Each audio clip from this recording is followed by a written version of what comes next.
자, 이번에는 계약의 일반적인 계약서 작성 순서와 관련해서 여러분 아까도 말씀드렸죠. 정의 목적 조항, 권리 의무 관계를 관련하는 조항, 계약 기간에 관한 조항, 계약 해지에 관한 조항, 손해배상, 기타 조항이 있는데요. 이번에는 권리 의무를 규율하는 조항이 있고요. 계약 기간에 관한 조항에 대해서 저희가 설명을 간단하게 좀 드리겠습니다.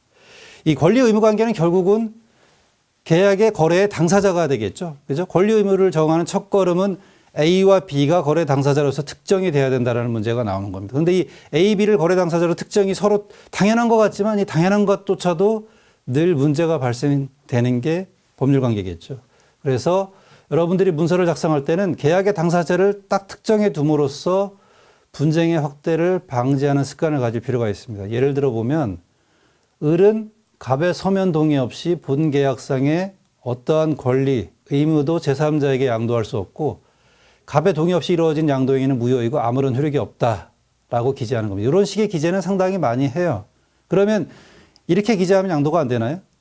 아닙니다. 저희가 지명채권이라고 하는 특별히 성질상 양도가 안 되는 채권이 아니면 금전채권 같은 경우는 무조건 다 제3자에게 양도할 수 있어요. 이런 규정을 주더라도. 그러면 그 양수한 사람이죠. 양수한 사람한테 고의나 중과실이 없으면 양수는 유효하게 되는 겁니다. 그런데 내 입장에서 이런 것을 썼을 때는 갑이 이런 것을 갖다 딱 을에게 했을 때는 을이 절대 양도하면 안 된다라는 생각이 있었을 거예요. 그때 양도금지 특약에 대해서 부과를 해야 되는 게 있습니다. 지금 보면 제가 해설은 써놨죠. 양수인을 직접 구속하지는 않는다. 알았거나 중과실로 모른 경우엔 양도행위의 무효를 주장할 수 있지만 반대로 모르거나 경과실만 있으면 양도는 유효하게 된다. 자, 이런 경우에는 양도금지 조항에 위약벌 조항을 함께 규정하는 것이 효과적입니다. 그 위약벌이라는 것은 제가 나중에 설명을 드릴 텐데요. 이러한 양도금지 조항을 위반해서 네가 만약에 양도를 하게 되면 그와 관련된 페널티를 갖다가 돈으로, 금액으로 아주 세게 붙여놓는 것이죠. 그렇다면 내가 거래를 통해서 을이 얻는 이익이 2천만 원인데 만약에 위약벌 조항을 통해서 너 이거 다른 사람한테 함부로 넘겨서 내가 권리관계 이행하고 하는데 문제 발생하면 5천만 원 물어내 라고 위약벌이라는 것을 함께 규정해 두게 되면 상당히 압박감을 느끼게 될 겁니다. 그래서 그런 수단이 추가적으로 필요하다라고 말씀드리겠습니다. 자, 그리고 우리가 권리관계와 관련해서는 이 계약 기간에 관한 것이 반드시 필요합니다. 여러분들이 계약서를 작성하거나 거래를 할 때는 반드시 기간이 있겠죠. 종속적인 것은 없습니다. 종속적인 거는 뭐 말 그대로 영원히 좋거나 영원히 나쁘거나 둘 중에 하나인데요. 그죠? 근데 영원히 나쁘게 될 가능성이 높겠죠. 사는 사람 입장에서는 영원히 좋을 가능성이 높아요. 근데 이런 계약은 없습니다. 보통 1년, 2년, 길면 3년, 5년 정도 계약이 되는데 이렇게 계약 기간을 정했을 때 그 기간을 명확히 하는 것이 중요하겠죠. 당연히. 그리고 더 중요한 것은 어떻게 되죠? 계약 기간의 연장에 대한 것입니다. 연장에 대해서 어떤 사유로 다 연장을 하고 어떻게 종료를 할지를 명확하게 하는 것이죠. 특히 여러분들이 지금 아주 영세하거나 작은 업체를 경영하시는 분들은 자가 건물이 아니기 때문에 최근에는 상가 건물 임대차 보호법에 대해서 아주 많이 들어보시고 관심이 많을 거예요. 근데 상가 건물 임대차 보호법 같은 경우에는 10년씩 보장해 주고 있고 웬만하면 임차인에게 불리한 내용을 일방적으로 기대면 그건 웬만하면 무효고 대부분 임차인을 보호하는 방향으로 해석하기 때문에 그건 뭐 나중에 문제 생길 때 해석하시면 될 것 같아요. 그런데 일반적으로 우리가 계약서 썼을 때 계약이 종료 시점이 다가오면 그와 관련해서 연장을 하거나 아니면 끝내는 방식을 선택해야 되는데 그와 관련해서 요령이 있습니다. 나한테 유리한 계약이라고 하면 어떻게 해야 될까요? 당연히 자동으로 연장시켜야죠.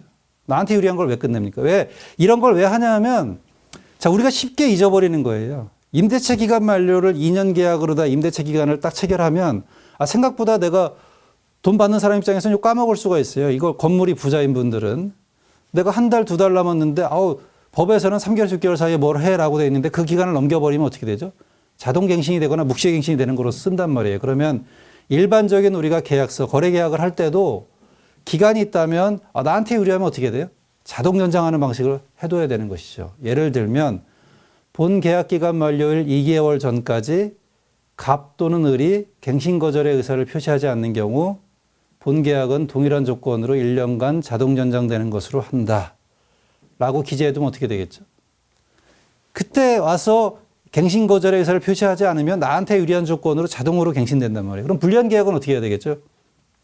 불리한 계약은 당연히 자동으로 종료되는 것을 해야 되겠죠. 왜? 내가 하고 나서 보니까 너무 힘들어. 근데 이런 것들은 여러분들이 어떻게 돼? 평소에 생각을 하고 있어야 돼요. 왜냐하면 거래를 할 때 이런 생각을 안 가지고 있으면 그거 하나에만 매몰이 돼서 계약서를 쓰시기 바쁘단 말이에요. 근데 이게 요령껏 내가 이거 뭐 계약 쓴다 그러면 제가 지금 강의안으로 나온 자료가 생각보다 많지 않습니다. 쭉 한번 읽어보시면 이럴 때 한번 이렇게 생각해보자라고 가지고 있으면 되는 거예요. 인식을 가지고 계시라는 거예요. 그러면 불리한 계약 같은 경우에는 어떻게 해요?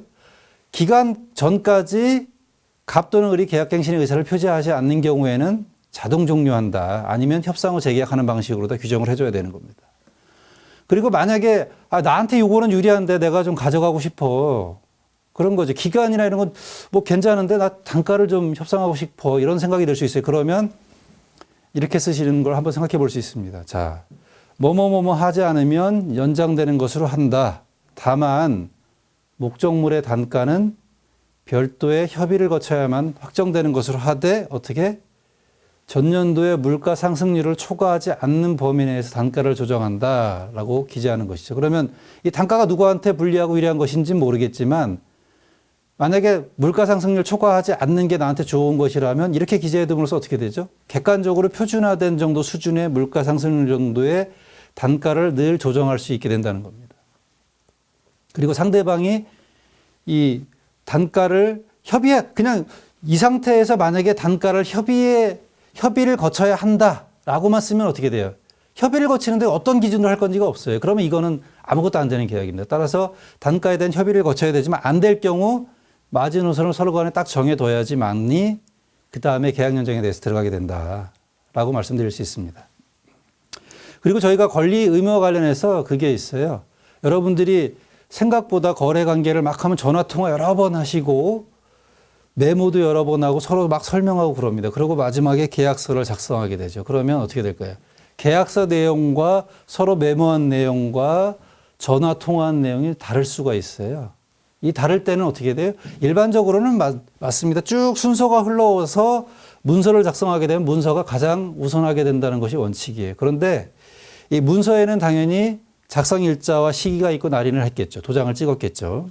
그리고 서류가 있으면 당연히 간인을 해야 되는 겁니다. 그런데 이 기존에 있던 메모나 이런 것들이 앞뒤가 없을 때가 있어요. 메모하실 때 우리가 날짜나 시간을 적지는 않는단 말이에요. 그러면 계약서가 확정적으로 되어 있지 않고 불명확해요. 그러면 나한테 불리하다고 하는 사람은 뭘 가지고 오죠?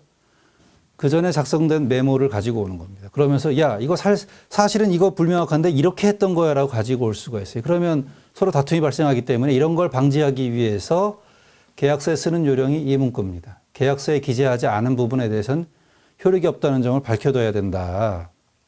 자, 이렇게 씁니다. 본 계약서에 규정된 것과 충돌하는 다른 합의나 계약은 아무런 효력이 없고 본 계약은 당사자 사이의 서면 합의에 의하여만 변경할 수 있다라고 기재하는 겁니다. 그럼으로써 이 계약서 이전에 있던 어떤 합의나 문구나 이런 것들은 당사자 사이에 다툼이 있었을 때 그걸 가지고 들어와서 나한테 덤비지 못한다라는 것을 효과를 가지게 되는 것이죠.